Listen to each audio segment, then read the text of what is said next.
اللهم صل على سيدنا محمد وعلى الحمد للہ رب العالمین والصلاة والسلام علی سید المرسلین وعلی آلہ واصحابہ واہل بیتہ اجمعین، اما بعد، اعوذ باللہ من الشیطان الرجیم، بسم اللہ الرحمن الرحیم۔ معزز سامعین، السلام علیکم ورحمۃ اللہ وبرکاتہ۔ بحیثیت مسلمان، حضور صلی اللہ علیہ وسلم سے اپنی ہر چیز سے زیادہ محبت رکھنا ہمارے ایمان کا حصہ ہے۔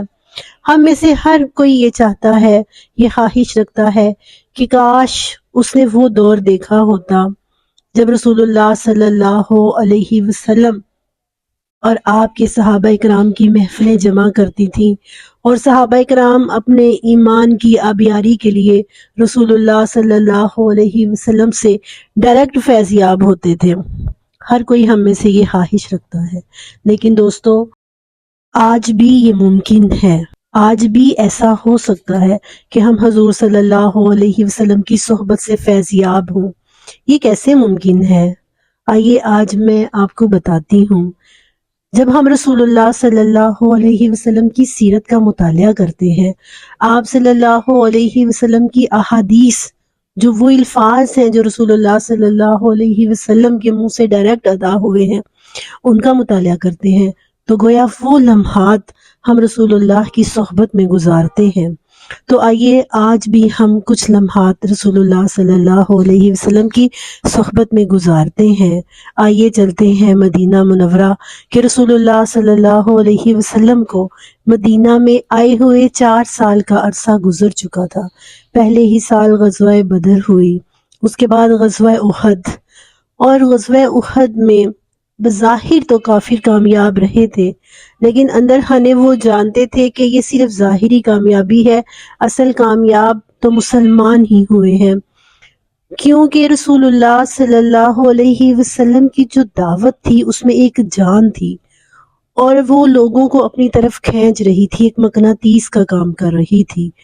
اور ہر آنے والے دن مشرکین مکہ میں سے کوئی نہ کوئی مدینے کی طرف کھینچا چلا جاتا تھا، اور اپنی 1000 کوششوں کے باوجود وہ اسے روک نہیں پاتے تھے۔ پھر وہ ہر روز یہ سنتے تھے کہ آج فلاں قبیلہ مسلمان ہو گیا، آج فلاں قبیلے نے آپ کی دعوت پر لبیک کہا، پھر بڑے بڑے سرداران کا اسلام قبول کرنا۔ تو بہرحال اب ابو سفیان نے اور یہود مدینہ خاص طور پر انہوں نے مل کر سارے عرب کو اکٹھا کیا اور رسول اللہ صلی اللہ علیہ وسلم کے خلاف اعلان جنگ کر۔ اب ہمارے پیارے نبی صلی اللہ علیہ وسلم کو بھی اس بات کی اطلاع مل چکی تھی، تو آئیے ہم چلتے ہیں نبی پاک صلی اللہ علیہ وسلم کے پاس، وہ اس لمحے کیا کر رہے تھے۔ آپ صلی اللہ علیہ وسلم نے تمام صحابہ اکرام کو بلایا، ایک مشاورتی کمیٹی قائم کی گئی۔ آپ صلی اللہ علیہ وسلم نے انصار و مہاجرین کے باشعور اور سمجھدار لوگوں سے مشورے کرنے شروع کیے۔ طے یہ ہوا کہ مدینہ کے گرد و نواح پر سراؤنڈنگ پہ نظر ڈالی گئی، تو ایک طرف یہود کے قلعے تھے، دوسری طرف گھنے باغات تھے، اور تیسری طرف پہاڑی علاقہ تھا، اور جو علاقہ کھلا تھا جدھر سے فوج نے حملہ آور ہونا تھا، حضرت سلیمان فارسی جو فارس میں رہ چکے تھے، یعنی ایران میں رہ کے آئے تھے، انہوں نے ایک نیا طریقہ بتایا۔ انہوں نے بتایا کہ ہمارے ہاں ایران میں اس طرح سے خندقیں کھودی جاتی ہیں۔ تو طے یہ ہوا کہ مدینہ کے اس سائیڈ پر ایک نیم سرکل کی صورت میں، مطلب آپ بالکل سٹیٹ بھی نہیں کہہ سکتے، نیم سرکل کی صورت میں ایک خندق کھودی گئی۔ اب یہ جو خندق کھودنے کا پورا پروسیس تھا، یہ انتہائی، جس کو کہتے ہیں نا کہ جان کشا اور بہت ہی مشکل مرحلہ تھا۔ تو یہ خندق کھودی گئی شمالی علاقے میں، مدینہ کے شمالی علاقے سے لے کر غربی علاقے کو ملاتے ہوئے ایک نیم دائرے کی صورت میں جبل صلاح کے مغربی کنارے تک اس کو پہنچایا گیا۔ اب یہ تھا کہ مسلمان مجاہدین، تقریباً 3000 مسلمان مجاہدین نے اس کی کھدائی میں حصہ لیا۔ اس کی چوڑائی 10 گز رکھی گئی۔ دشمن کے بعض سوار جو ہے وہ گھوڑوں پر بھی سوار تھے، اونٹوں پر سوار تھے، بہرحال 10 گز اس کی چوڑائی رکھی گئی۔ اس کی گہرائی 5 گز اور اس کی جو لینتھ تھی وہ 3.5 میل تھی، اور تقریباً 3,08,000 مکعب مٹی کھودی گئی۔ 3,000 رضاکار مسلمان جو ہے نا وہ اس میں شریک ہوئے۔ اب کیا تھا کہ مسلمانوں کے پاس تو سامان بھی نہیں تھا کھدائی کے لیے، انہوں نے وہ سامان بھی بورو کیا تھا۔ کہاں سے بورو کیا تھا؟ یہودیوں کے ایک قبیلے بنو قریظہ سے مستعار لیا تھا۔ مٹی ڈھونے کے لیے ٹوکریوں تک کا انتظام نہیں تھا، لوگ اپنے کپڑوں سے یہ کام کرتے تھے۔ اور حضور صلی اللہ علیہ وسلم کا معمول کیا ہوتا تھا؟ آپ صلی اللہ علیہ وسلم جو کہ ایک محبوب لیڈر تھے، نہ صرف ان کے درمیان میدان عمل میں موجود ہوتے بلکہ خود آپ بنفس نفیس کام میں شریک ہوتے۔ جو ہی کھدائی کا کام شروع ہوتا، حضور صلی اللہ علیہ وسلم اپنے مکان سے منتقل ہو کر موقع پر آ جاتے اور ایک جو ساتھ ملی ہوئی کنیکٹڈ پہاڑی تھی آپ صلی اللہ علیہ وسلم اس پر آ جاتے، وہاں پر اپنا خیمہ نصب کرتے، جہاں پر آج مسجد زباب موجود ہے۔ حضور صلی اللہ علیہ وآلہ وسلم خود بھی 10 افراد کی ایک ٹولی کے رکن تھے۔ 10 افراد کی ٹولیاں بنا دی گئیں۔ مشہور واقعہ ہے کہ حضرت سلیمان فارسی چونکہ اتنے بہادر تھے کہ 10 گنا دوسرے لوگوں سے 10 گنا زیادہ کام کرتے تھے، ہر ٹولی ان کو اپنی طرف کھینچتی تھی کہ آپ ہم میں آئیں، آپ ہم میں آئیں۔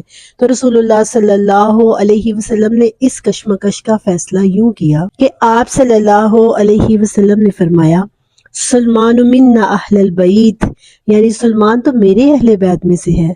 اس طرح جناب سلیمان کا اعزاز بھی ہوا کہ آپ نبی پاک صلی اللہ علیہ وسلم کی ٹولی میں شریک ہو گئے اور دوسروں کو بھی ایک دوسرے کے مقابلے میں رشک کرنے کا موقع نہ ملا۔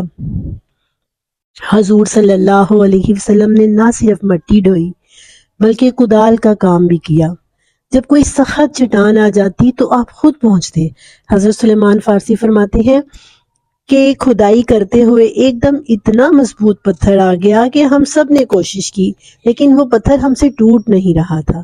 تو رسول اللہ صلی اللہ علیہ وسلم قریب ہی تھے، آپ نے کدال مجھ سے لے کر ضربیں لگائی۔ پہلی ضرب لگا کر فرمایا کہ یمن میرے لیے فتح ہوا، دوسری پر فرمایا کہ شام اور المغرب میرے سامنے سرنگوں ہو گئے، تیسری بار فرمایا کہ خطہ مشرق یعنی ایران فتح ہوا۔ یہ بشارت 2 پہلوؤں سے بڑی اہم ہے کہ ایک تو اس سے یہ اندازہ ہو جاتا تھا کہ حضور شروع سے لے کر آخر تک اپنی تحریک کے آخری مراحل کامیابی کا ایک مستقل تصور رکھتے تھے۔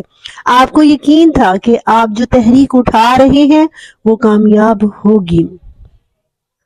آپ صلی اللہ علیہ وسلم کی یہ بات کہ عرب و عجم مفتون ہوں گے، یہ مسلمانوں کے درمیان ایک سلوگن کی حیثیت رکھتی تھی۔ اضطراب کی گھڑیوں میں، پریشانی اور مشکلات کی گھڑیوں میں مسلمان اس سلوگن سے اپنے آپ کو تقویت پہنچایا کرتے تھے۔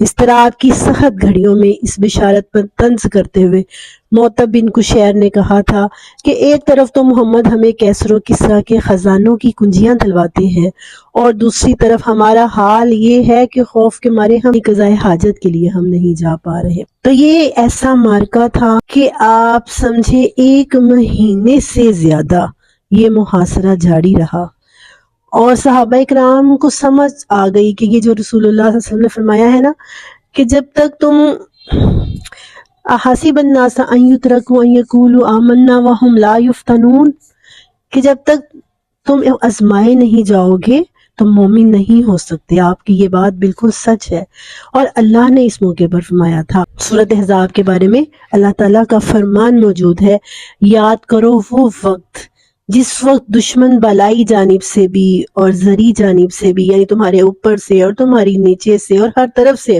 تمہاری طرف بڑھ رہے تھے، جب آنکھیں پتھرا گئی تھیں، وَبَلَغَتِ الْقُلُوبُ الْحَنَاجِرَ، اور کلیجے منہوں کو آ گئے تھے اللہ کے بارے میں، وَتَظُنُّونَ بِاللَّهِ الظُّنَّ، تم اللہ کے بارے میں برے برے گمان کرنے لگے تھے۔ ایسا موقع تھا یہ،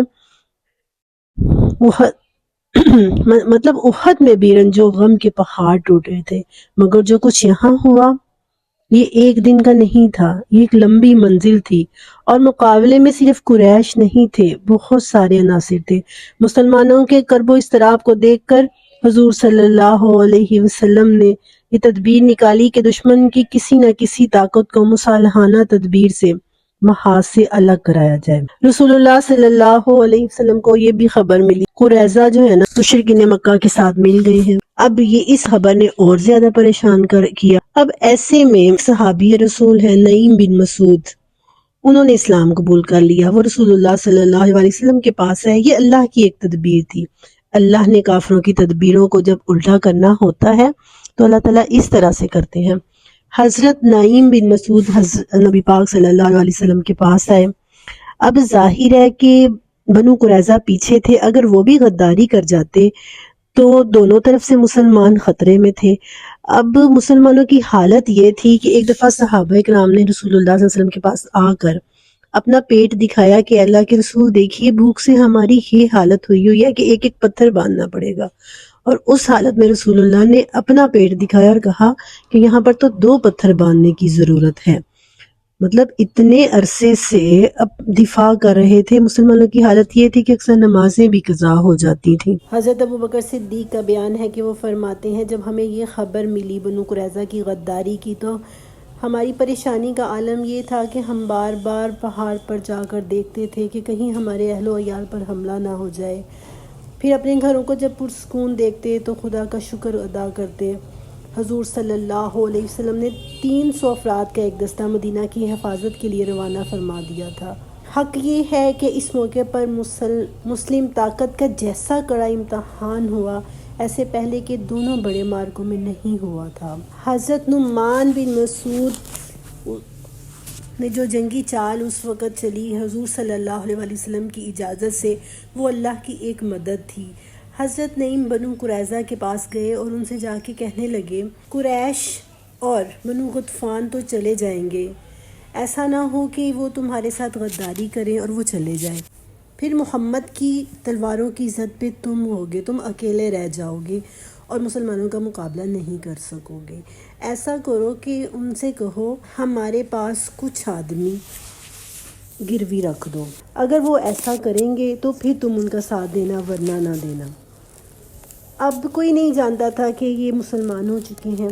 اب حضرت نعیم جو ہے وہ قریش کے پاس جاتے ہیں اور ان سے جا کے کہتے ہیں کہ مجھے کہیں سے خبر ملی ہے کہ بنو قریظہ آپ پہ یقین نہیں کرتے اور وہ آپ کے کچھ آدمیوں کو یرغمال بنانا چاہتے ہیں۔ تم لوگ ایسا کرو کہ پہلے ایک دفعہ ان سے پوچھ لو ہمارا ساتھ دیں گے یا نہیں دیں گے۔ اچھا، قریش کے دل کو یہ بات بھائی، انہوں نے جا کے بنو قریظہ سے کہا کہ آؤ، ہم اتنے طویل عرصے سے یہاں آئے ہوئے ہیں اور اب حالت یہ ہے کہ اتنے بڑے لشکر کو سنبھالنا ہمارے لیے مشکل ہو رہا ہے، تو مل کے ایک ہی دفعہ محمد پر حملہ کر دیتے ہیں صلی اللہ علیہ وسلم۔ بنو قریظہ نے آگے سے کہا کہ اگر ہم کامیاب نہ ہوئے تو آپ لوگ تو چلے جائیں گے، ہم یہاں اکیلے رہ جائیں گے، آپ ایسا کریں کہ کچھ آدمی ہمارے پاس رہن رکھ دیں۔ اب جس چیز کا ان کو شک پڑا ہوا تھا وہی ہوا۔ اب یہ معاملہ کھٹاس میں پڑ گیا، انہیں لگا کہ یہ ہمارا ساتھ نہیں دیں گے، تو انہوں نے بنو قریظہ سے امید رکھنی چھوڑ دی۔ یہ اللہ تعالیٰ کی ایک مدد تھی۔ اب رسول اللہ صلی اللہ علیہ وسلم اور مسلمانوں کو تسلی ہوئی کہ بنو قریظہ ان پر حملہ نہیں کریں گے۔ اب اللہ تعالیٰ کی ایک اور مدد آئی، اتنا بڑا لشکر تھا، ان کے کھانے پینے کا انتظام کرنا، موسم ایک دم تبدیل ہونا شروع ہوا اور ہوا کے ایسے تیز جھکڑ چلے کہ ان کی ہانڈیوں میں موجود جو ان کی ہانڈیاں الٹی ہو گئیں، مویشی ڈر کے بھاگ گئے اور خود جو کفار ہیں وہ بھی ایک دم بھاگ گئے، مطلب ایک دم سارے لشکر وہاں سے بھاگ گئے۔ اللہ تعالیٰ نے اس چیز کو بھی قرآن پاک میں یوں بیان کیا ہے، اپنے حق میں اللہ کی اس نعمت کا تصور کرو جبکہ تمہارے خلاف لشکر جمع ہوئے اور ہم نے ان کے خلاف آندھی کی مصیبت بھیجی اور وہ غیبی لشکر بھیجے کہ جن کو تم دیکھ نہیں سکتے تھے۔ سورہ احزاب میں یہ ذکر ہے۔ ہر طرف گھبراہٹ اور مایوسی پھیل گئی، جس کی بنا پر ابو سفیان نے فیصلہ کیا کہ اب ہم مزید نہیں ٹھہر سکتے، چنانچہ ٹیڈی دل فوجیں یکا یک کوچ کر گئیں۔ مدینہ کا مطلع صاف تھا۔ حضور نے خوب فرمایا کہ اب قریش کی چڑھائیاں ختم ہو گئیں، یعنی اپنی قوت کو تو وہ بدر و احد میں آزما چکے تھے۔ اب کی بار انہوں نے عرب بھر سے مخالفین اسلام کو مشکلوں سے سمیٹ کر دعویٰ بولا تھا، سو وہ بھی ناکام ہو گیا۔ اب جب کہ اتنی قوت کو بھی دوبارہ مجتمع کرنا ناممکن تھا تو قریش کس طرح آئندہ کوئی مارکہ کر سکتا، کیونکہ اب اگر کوئی اور مارکہ ہوا تو وہ اس سے کہیں زیادہ قوت طلب کرے گا۔ اس مارکے میں دو طرفہ جانی نقصان برائے نام ہوا اور مسلم فوج کا تو اور بھی کم۔